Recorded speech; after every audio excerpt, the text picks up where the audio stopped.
இப்போ நம்ம பார்க்கோம் ஒரு கருப்பு வெள்ளையில் தலையத்து கிடீரி. தலையத்து கிடீரினா இது என்ன? ஒரிஜினல் கருப்பு வெள்ளை. ஒரிஜினல் கருப்பு வெள்ளைன்னா எப்படி பார்க்குறது? மாட்டில் பொடி மாடு, அந்த மூஞ்சி, அந்த வளைவு, இதுதான் ஒரிஜினல் கருப்பு வெள்ளை தலையத்து கிடீரி.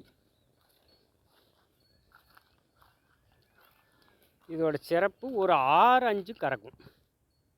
6-5 11 லிட்டரு தலையத்தில் கறக்கும். இன்னொரு இதுக்கு ஒரு 7 லிட்டரு கறக்கும். இப்போ தலையத்து கிடீரி வாங்கினா நமக்கு என்ன லாபம்? தலையத்து கிடீரி வளர்க்குறதுல தலையத்து கிடீரி வளர்த்தோம்னா ஒரு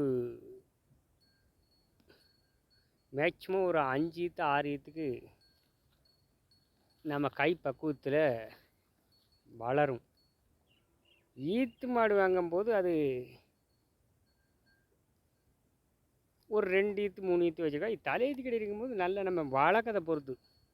இப்படி மேய்ச்சல் மாதிரிலாம் வளர்க்கும் போது நல்லா கிடீரி நல்லா மேய்ஞ்சி வாப்பிடி இருந்துச்சுன்னா அந்த 7 ஈத்து இணுந்த மாடு 10 ஈத்து இணும். இதே நல்லா வாப்பிடி நல்லா வெயிலுக்கு இந்த கருப்பு வெள்ளையில் தாங்கணும்.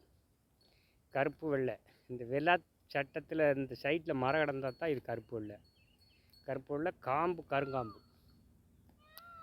சில கருப்பு வெள்ளையாக இருக்கும், காம்பு வெள்ளையாக இருக்கும், அது கிராஸ். இது ஒரிஜினல் கருப்பு வெள்ளை. கருப்பு வெள்ளையில் பொடி மாடு. பொடி மாடுங்கும்போது இதோட லாபகரமானது என்னதுன்னா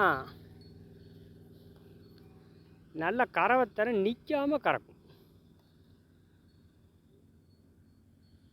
ஊசி போட்டு சில மாடுகள் ஊசி போட்டால் 3வது மாதத்தில் பால் நிப்பாட்டிடும், படிப்படியாக குறைஞ்சிடும். பிறகு ஒரு 4-5 மாதத்தில் தட்டிடும். இது ஊசி போட்டு ஒரு 7-8 மாதம் வரைக்கும் நம்ம வேணுமென்னு விட்டால் தான் அந்த பாலை நிப்பாட்டும். இல்லைன்னா அது பால் கொடுத்துக்கிட்டே இருக்கும்.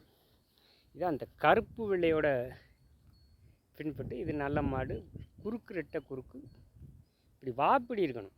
இந்த மாதிரி அது மேய்ச்சல் முறையில் வளர்த்தாலோ வச்சாலோ வாப்பிடி இருக்கணும். வாப்பிடினா நல்லா திங்கணும். நல்லா தின்னு தண்ணி குடித்தா தான் இந்த மேனி இப்படி இருக்கும். இல்லைன்னா குர்ரம் அடித்து ரோமம் நீண்டுவோம். ரோமம் நீண்டுருச்சுன்னா அந்த மாடு சரிப்பட்டு வராது. இப்போ ரோமத்தை உற வைக்கிறதுக்கு 2 வருஷம் ஆகணும். இது நல்ல தரமான கிடீரி, நல்ல மாடு, நல்ல கருப்பு வெள்ளையில் வீட்டுக்கு அம்சமான மாடு.